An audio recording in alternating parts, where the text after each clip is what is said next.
Is Diddy about to walk free? Or is he staring down decades behind bars? That's the question everybody's asking after one of the most explosive celebrity trials in recent memory finally wrapped up.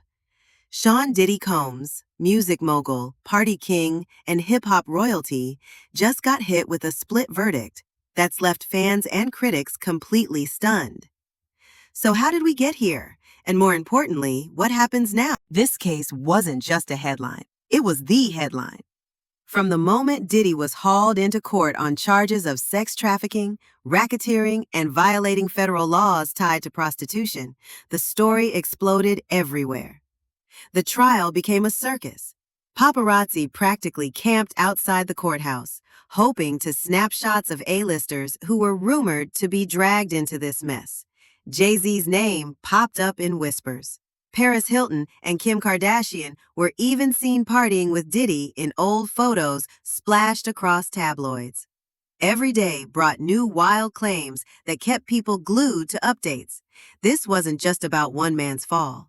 It was about how deep the rabbit hole of the celebrity world really goes. When the jury finally came back after nearly 3 days of tense deliberations, the courtroom was electric.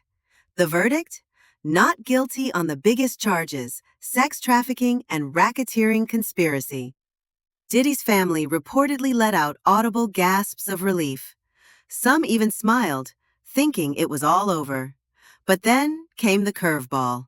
The jury still found him guilty on 2 counts of transporting individuals for prostitution under the Mann Act, a conviction that, while not as scandalous sounding as sex trafficking, is still extremely serious. It was a twist that left both supporters and critics reeling. Was this a partial vindication, or a sign that justice still hadn't finished with him? So here's where a lot of people get confused. The Mann Act isn't some obscure, dusty old law with no teeth. Passed way back in 1910, it was originally called the White Slave Traffic Act, meant to combat the transport of women for immoral purposes. Fast forward to 1986, and it got revamped. Now it's gender neutral and covers transporting anyone across state lines for illegal sexual activity. Translation? If you're moving someone around for sex work and it violates any state law, you're in hot water. And that's exactly what Diddy got nailed on. It may not have the headline punch of sex trafficking, but under federal law, it can still destroy your reputation and your freedom. When the guilty verdicts were read, insiders say Diddy's face fell. He squeezed his eyes shut, took a deep breath, then hugged his family. It wasn't the crushing defeat some expected, but it was far from a clean slate. Almost immediately, his defense team jumped up, pushing hard for him to be released on bail. They argued he wasn't a flight risk, he had a long history of charity work, and frankly, he's Diddy. Where is he gonna hide? Prosecutors weren't buying it. They painted a picture of someone who could easily vanish into the luxury world he's built, far away from the reach of U.S. Marshals. Everyone in the room could feel the stakes. It was a tense, awkward shuffle as people waited for the judge to make the call. At exactly 5 p.m. on July 2nd, the courtroom was packed as the judge came back with a decision. In short, not happening. Bail denied. Diddy would remain in MDC Brooklyn, the very same jail he's been locked up in since September 2024, until his sentencing hearing. Reports say his family looked crushed. His lawyers huddled together, whispering, probably already plotting an appeal. Meanwhile, Diddy just sat there, head down, taking it all in.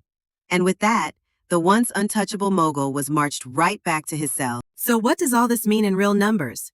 Because here's where things get interesting. Technically, each count under the Mann Act can carry up to 10 years behind bars. Since Diddy was found guilty on 2 counts, that's a maximum possible sentence of 20 years.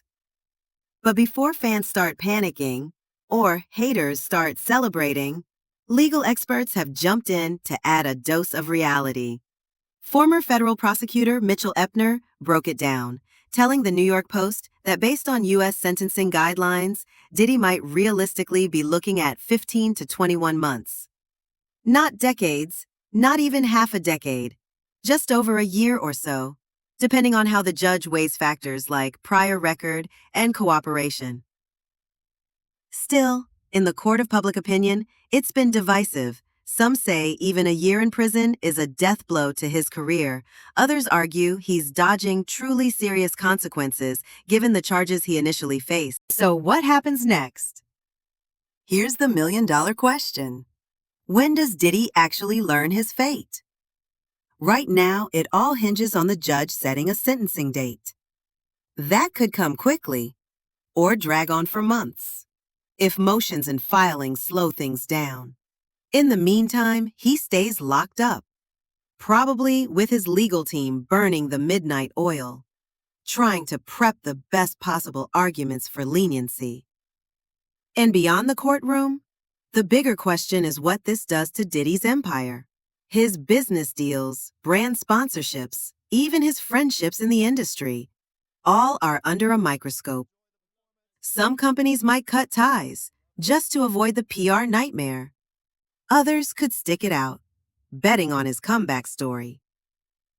Because if there's one thing the entertainment world loves, it's a redemption arc. Big unanswered question. So, is this it for Diddy?